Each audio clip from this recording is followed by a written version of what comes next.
आज हम पढ़ने लगे हैं यूरेनियम एंड इट्स इनरिचमेंट के बारे में। यानी कि यूरेनियम क्या है और उसकी इनरिचमेंट से क्या मतलब है। यूरेनियम के ऊपर अगर हम बात करें कि यूरेनियम क्या है, असल में uranium is a naturally occurring radioactive element. ये एक ऐसा कुदरती तौर पर एक ऐसा एलिमेंट है जो कि रेडियोएक्टिव है। रेडियोएक्टिव मतलब कि ये खुद ब खुद रेडिएशंस को खारिज करता है, खुद ब खुद रेडिएशंस को अपनी जानिब अपने न्यूक्लियस से अपने उसे खारिज करता है। हम आम जिंदगी में उसकी जो शक्ल है वो ऐसी होती है जो कि आपको तस्वीर में नज़र आ रही है। जबकि ज़ाहिर है इसके अंदर एटम्स मौजूद हैं, तो उसका एटॉमिक स्ट्रक्चर जो है वो कैसे होता है कि न्यूक्लियस न्यूक्लियस के इर्द गिर्द इलेक्ट्रॉन घूम रहे हैं। और वो कितने होते हैं, क्या होते हैं, उस पर आके बात करता हूँ। लेकिन बड़ी शक्ल में ये एटॉमिक स्ट्रक्चर है उसका, यूरेनियम का। अब एटम जिससे मिलकर यूरेनियम का एटम जिससे मिलकर पूरा यूरेनियम बनता है, तो एटम के अंदर न्यूक्लियस न्यूक्लियस के इर्द गिर्द इलेक्ट्रॉन, जैसे मैंने बताया। न्यूक्लियस के अंदर दो तरह की चीज़ें होती हैं, प्रोटॉन और न्यूट्रॉन। और एक एटम की पहचान उसके एटॉमिक नंबर से होती है, जो कि नंबर ऑफ प्रोटॉन्स को कहते हैं। तो हमारे पास जो यूरेनियम होता है उसका जो एटॉमिक नंबर होता है वो होता है 92, जिसका मतलब है इसके अंदर 92 प्रोटॉन्स हैं और 92 ही इलेक्ट्रॉन्स हैं। पी फॉर अगर मैं प्रोटॉन कहूँ और ई फॉर इलेक्ट्रॉन, तो पी और इलेक्ट्रॉन की तादाद जो होती है वो बराबर होती है। हाँ, प्रोटॉन के ऊपर पॉजिटिव और इलेक्ट्रॉन के ऊपर नेगेटिव चार्ज होता है। तो यूरेनियम के अंदर 92 ही प्रोटॉन और 92 ही इलेक्ट्रॉन्स हैं। जबकि एक और नंबर जिसको हम कहते हैं मैस नंबर, जिसके अंदर प्रोटॉन और न्यूट्रॉन के नंबर्स को मिला दें तब हम उसको कहते हैं mass number, nucleon numbers, atomic mass number, तीन नाम है इसके। तो जब हम मैस नंबर की बात करते हैं तो हम ये देखते हैं यूरेनियम के अंदर कि हमारे पास दो तरह के यूरेनियम पाए जाते हैं, जिनके दो मुख्तलिफ मैस नंबर पाए गए। जिसमें से एक यूरेनियम 235 है और एक यूरेनियम 238 है। मतलब ये जो यूरेनियम 230 नंबर 235 है ना, ये असल में क्या कहलाता है, ये असल में कहलाता है मैस नंबर। तो अगर आप देखें तो इसका मैस नंबर मुख्तलिफ है और इसका मैस नंबर मुख्तलिफ है। तो ऐसे एटम्स जिनका मैस एटॉमिक नंबर तो सेम हो लेकिन मैस नंबर मुख्तलिफ हो, जो कि यहाँ पे मैंने लिखा है same atomic number but different mass number, उनको हम क्या कहते हैं, आइसोटोप्स। इसका मतलब कि हमारे पास यूरेनियम के कितने आइसोटोप्स हैं, यूरेनियम के दो आइसोटोप्स हैं, जिसमें से एक आइसोटोप कहलाता है यूरेनियम 235 और एक यूरेनियम 238। लेकिन ये जो मैस नंबर है ये मुख्तलिफ होता क्यों है, असल में इसके अंदर जैसे मैंने बताया कि न्यूट्रॉन मैस नंबर के अंदर न्यूट्रॉन नंबर की भी शामिल हैं, प्रोटॉन भी। अब प्रोटॉन तो चाहे यूरेनियम 235 हो या 238 हो उसके सेम होते हैं, लेकिन जो न्यूट्रॉन्स हैं वो दोनों में मुख्तलिफ होते हैं। अगर मैं देखें, मैं अगर यूरेनियम 235 की बात करूं तो सिंबल इसका ये होता है कि ये सिंबल यूरेनियम के लिए यू, नीचे हम एटॉमिक नंबर लिखते हैं जो कि 92 है, ऊपर हम मैस नंबर लिखते हैं जो कि यूरेनियम का 35 का या 235 का 235 है। ठीक है। तो अब अगर ये जो 92 है ये प्रोटॉन की तादाद है, और यानी 92 प्रोटॉन है और न्यूट्रॉन जो भी हैं उसकी वैल्यू n मिसाल ले लेते हैं, उन दोनों को मिलाओ तो आंसर 235 आता है। ऐसा ही है। ठीक हो गया। तो अगर मुझे न्यूट्रॉन नंबर चाहिए तो इस चीज़ को उधर लेके जाऊंगा, यानी 235 से अगर 92 को माइनस करूंगा तब मेरे पास न्यूट्रॉन की तादाद आ जाएगी। तो अगर मैं 235 से 92 को माइनस कर दूं तो हमारे पास जो तादाद है या वैल्यू है वो क्या आती है, 235 माइनस 90, सॉरी 92, तो 90 और ये 2, तो आंसर आ गया 143। यानी कि इसके अंदर हमारे पास 143 न्यूट्रॉन्स हैं, जो कि मैं यहाँ पे लिख देता हूँ, न्यूट्रॉन्स हो गए। ठीक हो गया। लेकिन अगर मैं बात करूँ यूरेनियम 238 की, 2, 3 और 8, इसकी बात करूँ 92, और अब मैं 238 से 92 को माइनस करूँ तब देखते हैं। तो हमारे पास क्या है कि 238 माइनस क्या 92, और आंसर देखते हैं क्या 146। तो अगर आप देखें तो इसके अंदर 146 क्या है, न्यूट्रॉन्स हैं। ठीक है। तो यानी इसमें जो न्यूट्रॉन की तादाद है वो ज़्यादा है और इसके अंदर कम है। अब जब हम ज़मीन से, ज़ाहिर है ये यूरेनियम ज़मीन के ऊपर पाया जाता है, ज़मीन के अंदर भी। तो ये ज़मीन से जब हम न्यूट्रॉन सॉरी यूरेनियम आप कहते हैं कि निकालते हैं, तो हमें ये देखने को मिलता है कि इसको जब हम एनालाइज करते हैं तो इसके अंदर यूरेनियम मौजूद है। ठीक है। तो यूरेनियम जब हम इसके अंदर देखते हैं तो इसके अंदर जो यूरेनियम 235 वाला है, जिसको मैं वैसे यहाँ पर बताता हूँ, और यूरेनियम 238 अलग। ठीक है। तो जब हम इसके अंदर देखते हैं तो हमें ये देखने को मिलता है कि यूरेनियम 235 की जो तादाद है इसके अंदर, वो टोटल यूरेनियम के 0.7% होती है, जबकि इसमें जो 38 यूरेनियम 238 है, इसकी जो तादाद है वो 99.3% होती है। कहने को तो इंसान खुश हो जाए कि यूरेनियम 238 ज़्यादा है, 35 कम है, और जो भी है यूरेनियम तो ज़्यादा है। लेकिन जब हम यूरेनियम के इस्तेमाल के ऊपर आए, यानी इसका इस्तेमाल अगर हम करना चाहें, तो इसका जो इस्तेमाल या जिससे हमें ज़्यादा फ़ायदा मिलता है वो है यूरेनियम 235 वाला। यानी इसके अंदर अगर हम देखें तो इसकी तादाद ज़्यादा होती है और इसकी तादाद कम होती है। इस बात को मैं कुछ इस तरह समझाता हूँ कि जब आप सेब को काट के खाते हैं, तो जब इसको आप खाते हैं और ये ज़्यादा मीठा ना हो, तो हम कहते हैं कि इसके अंदर शुगर या मिठास जो है वो कम है। लेकिन अगर आप इसके अंदर कोई ऐसा सेब ले लें जिसके अंदर मिठास ज़्यादा हो, तो आप कहते हैं मिठास ज़्यादा है। तो सिमिलरली जब यूरेनियम हम देखते हैं तो उसके अंदर इसकी तादाद अगर कम हो तो हमारे काम का नहीं है, लेकिन जब यूरेनियम निकाला जाता है तो उसकी तादाद कम होती है। तो हम ये समझें कि अब हम ये चाहते हैं कि जो हमारा सेब हो, जो कि ज़्यादा मीठा ना हो, तो हम उसको कुछ ऐसे बनाएं कि उसके अंदर जो मिठास है वो ज़्यादा हो जाए। हम ऐसा यूरेनियम करें या इसके अंदर कुछ करें जिससे हमारे पास ये जो मिठास है इसके अंदर ज़्यादा हो जाए। इसी तरह इसके अंदर कुछ ऐसा करें कि जिसके अंदर ये यूरेनियम 235 की जो तादाद है वो ज़्यादा हो जाए। तो इसकी तादाद बढ़ाने को असल में हम क्या कहते हैं? इनरिचमेंट। यही बात मैं लिख देता हूँ कि यूरेनियम की इनरिचमेंट से क्या मतलब है? Enrichment means increasing the amount of uranium 235 so the uranium can be used as nuclear fuel. यानी ताकि हम इसकी तो इसको यूरेनियम 235 की तादाद बढ़ाना यूरेनियम के अंदर, ताकि हम इसको as a nuclear fuel use कर सकें। लेकिन वही बात जो कि मैंने वैसे बता भी दी है ऊपर ऊपर से, लेके हमें क्यों इनरिचमेंट की ज़रूरत है, क्यों? क्योंकि अब उसके डिटेल में मैं क्यों का जो जवाब है उसके मैं डिटेल देने लगा हूँ कि यूरेनियम 238 जो है, जो कि इतने हमारे काम का नहीं है, जो कि ज़्यादा पाया जाता है 99.3%, वो फिसाइल नहीं है। अब फिसाइल का क्या मतलब है? असल में फिसाइल का मतलब है can not easily undergoes fission. यानी कि फिसाइल बेसिकली फिजन ना कर सके, ऐसे को हम कहते हैं। यानी कि इससे हम फिजन नहीं करा सकते। अब फिजन किसे कहते हैं? असल में इसका मतलब फिजन एक प्रोसेस है, और प्रोसेस का जिसका एक प्रॉपर नाम है न्यूक्लियर फिजन।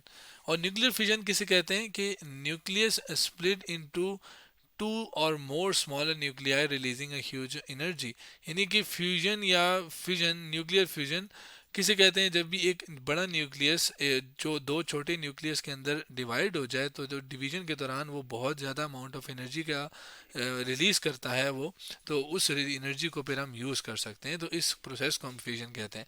तो यूरेनियम 238 इतनी आसानी के साथ फ्यूजन नहीं कर सकता। क्यों? क्योंकि इसका जो न्यूक्लियस होता है वो स्टेबल होता है, जबकि जो यूरेनियम 235 का न्यूक्लियस होता है वो इतना स्टेबल नहीं होता, तो वो टूटेगा जैसे एनर्जी रिलीज होगी। इसके बरक्स अगर हम यूरेनियम 235 की बात करें, जो कि फिसाइल है, यानी कि हम इसको इससे ज़्यादा, यानी start and sustain a chain reaction when it observe a neutron. यानी कि जब हम न्यूट्रॉन को हिट करवाएं इसके ऊपर, तो हम इससे वही ये टूटता है, और जिससे हमारे पास एनर्जी बहुत ज़्यादा रिलीज होती है, और वो चेन रिएक्शन यानी बार बार होने वाला रिएक्शन जो चलता ही रहे उसको कहते हैं। तो उससे हम फिर ज़्यादा अमाउंट ऑफ एनर्जी हासिल कर सकते हैं। अब आपके जहन में शायद एक सवाल हो कि न्यूट्रॉन से हिट करवा के हमने इसको अनस्टेबल कर दिया, इतनी कौन सी बड़ी बात है? हम इसको भी तो कर सकते हैं, हिट को भी न्यूट्रॉन से हिट कर सकते हैं, तो ये भी तो टूट जाएगा। तो इसका जवाब है नहीं, ये न्यूट्रॉन से हिट करने के बाद भी नहीं होता। तो यही तो फ़ायदा है, यही तो फ़र्क है इन दोनों में।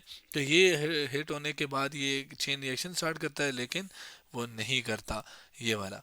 तो जब ये टूटता है तो ये किस में कन्वर्ट होता है? ये होता है कन्वर्ट प्लूटोनियम के अंदर, जो कि 239 जिसका मास नंबर है, और जिसको सिंबल Pu से रिप्रेजेंट किया जाता है। तो ये जब टूटता है यूरेनियम 235 न्यूट्रॉन हिट करने से, तो वो किस में कन्वर्ट होता है? इसके अंदर। और फिर जाहिर है एनर्जी रिलीज होती है। अब वो जो एनर्जी रिलीज होती है उससे हम फिर इलेक्ट्रिसिटी बना सकते हैं, बहुत काम कर सकते हैं, और वो बिजली जो है उससे वो उस एनर्जी का बहुत इस्तेमाल हम कर सकते हैं। और उस एनर्जी का इस्तेमाल जो है वो अमूमन जब हम इनरिचमेंट कर लेते हैं, यूरेनियम 235 को बढ़ा देते हैं, तो उससे हम बिजली भी बना सकते हैं। जो कि पाकिस्तान में हम आपने देखे होंगे कि चश्मा न्यूक्लियर पावर प्लांट पाकिस्तान का जो है, उसके अंदर इसी एनर्जी का इस्तेमाल ही तो किया जाता है। इसके अलावा केन्योप, जो कि कराची न्यूक्लियर पावर प्लांट जिसका पूरा नाम आप कहूँ मैं, तो ये है, तो इसके अंदर भी यही काम होता है और यही चीज़ होती है सारा। लेकिन इसके अंदर होता क्या है कि एक मिसाल दे रहा हूँ कि एक यूरेनियम है, उसको आपने तब्दील करना होता है एक ऐसे यूरेनियम के अंदर जिसके अंदर यूरेनियम 235 की जो तादाद है वो 3 से लेकर 5% तक हो ओवरऑल यूरेनियम के, तब वो जो यूरेनियम होता है वो फिर हम इस काबिल उसको इस्तेमाल कर सकते हैं कि हम बिजली बना सकते हैं।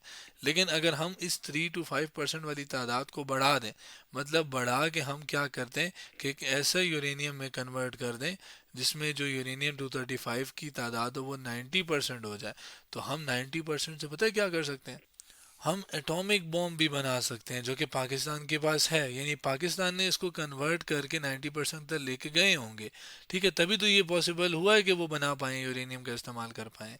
तो जो यूरेनियम को 235 को 90% तक इनरिच कर गया, वो एटॉमिक बॉम्ब बना पाएगा। लेकिन जाहिर है ये काम करना इतना आसान नहीं है। तो इनरिचमेंट जो है वो कैसे करें, कैसे हम इसको कन्वर्ट करें, एटॉमिक बॉम्ब बनाने का सोचें या इवन बिजली बनाने का चलें सोच लें, लेकिन कैसे करें।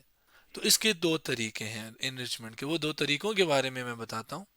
पहला तरीका जिसको जहाँ पे मैं लिख देता हूँ मेथड्स ऑफ इनरिचिंग यूरेनियम, जिसमें से पहला तरीका है वो है गैशियस डिफ्यूजन मेथड।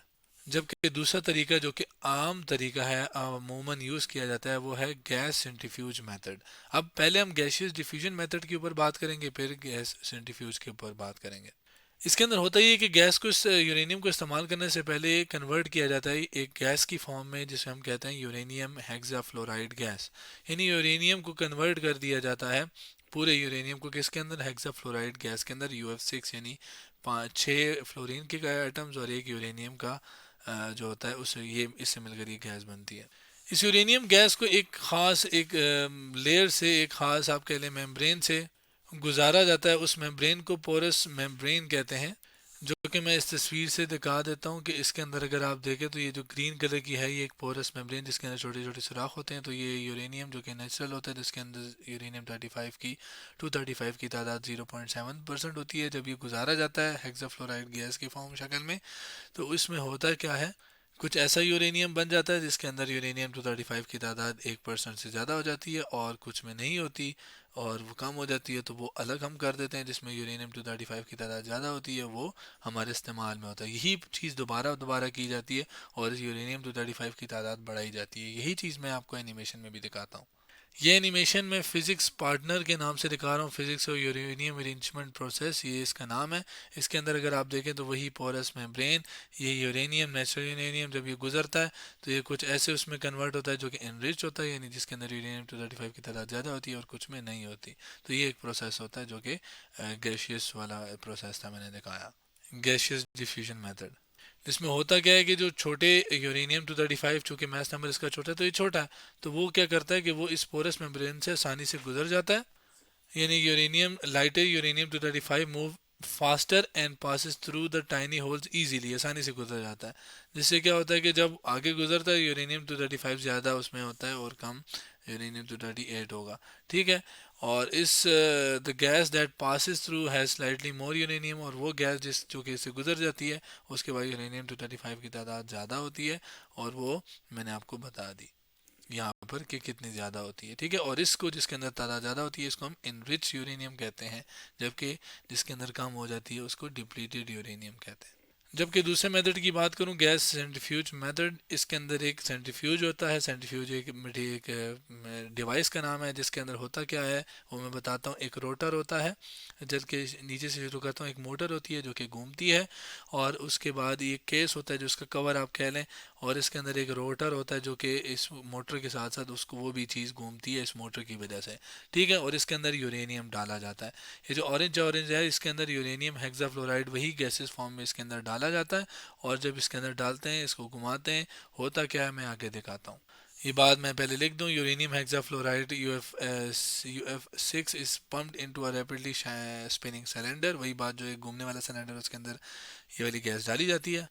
अब जब ये चीज़ घूमेगी ना, देखें मैं यहाँ पर आपको एक बेसिक चीज़ बताता हूँ फिर आगे हम चलते हैं। जब एक चीज़ कोई भी घूमती है ना, तो होता क्या है कि इसको एक को घुमाने के लिए एक फोर्स चाहिए होती है जिसे सेंट्रीपिटल फोर्स कहते हैं। जबकि इसी जब एक चीज़ घूमती है तो इसको बाहर धकेलने के लिए एक फोर्स होती है, बाहर की तरफ होती है, आउटवर्ड, जिस फोर्स को हम फिर क्या कहते हैं, यहाँ पे मैं FC डैश लिख देता हूँ, उसको हम कहते हैं सेंट्रीफ्यूगल फोर्स। ठीक है, वो सेंट्रीफ्यूगल फोर्स होती है कि वो सेंटर से बाहर की तरफ लग रही होती है। इधर भी अगर देखो तो इधर लगेगी, इधर देखो तो इस साइड बाहर की तरफ लगेगी, सेंटर की तरफ नहीं, ज़ाहिर है जो भी चीज़ घूम रही है उसके ऊपर की बात हो रही है। ठीक है, यानी कि मैं इसको यूं ड्रॉ कर सकता हूँ, हर तरफ बाहर की तरफ ही लगती है।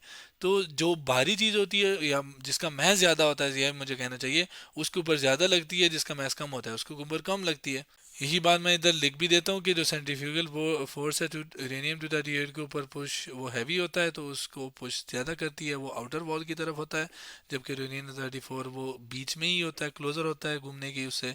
तो gas closer to the centre is drawn as enrich, और जो बीच में होती है वो ज़्यादा होती है, एनरिच्ड होती है यूरेनियम, तो उसको हम ड्रॉन ऑफ यानी बाहर निकाल लेते हैं, और वो एनरिच यूरेनियम होता है। जो एंड पे गैसेस है उसको हम डिप्लीटेड यूरेनियम कहते हैं, जो कि ये यहाँ पे लिखा हुआ है। अब यही चीज़ मैं एनिमेशन से दिखाता हूँ। ये एनिमेशन ग्लोबल, सॉरी आवाज़ आ रही थी, ये एनिमेशन ग्लोबल न्यूज़ से मैं दिखा रहा हूँ, एनएच यूरेनियम एक्सप्लेन। इसके अंदर ये देखें, ये घूम रहा है ना, बिल्कुल यूरेनियम ऐसे घूम रहा होता है। इसको ऊपर से देखने के लिए एक और animation learning curves in wrist of uranium वो दिखाता हूँ। इसमें देखें ये चीज़ यूरेनियम घूम रहा है, तो जो हल्का ये है यूरेनियम 235 वो बीच में, ये वाला जैसे ये बता रहा है 238, सॉरी ये गलत बता रहा है, यूरेनियम 238 साइडों एजेस वाला है, सही बता रहा है।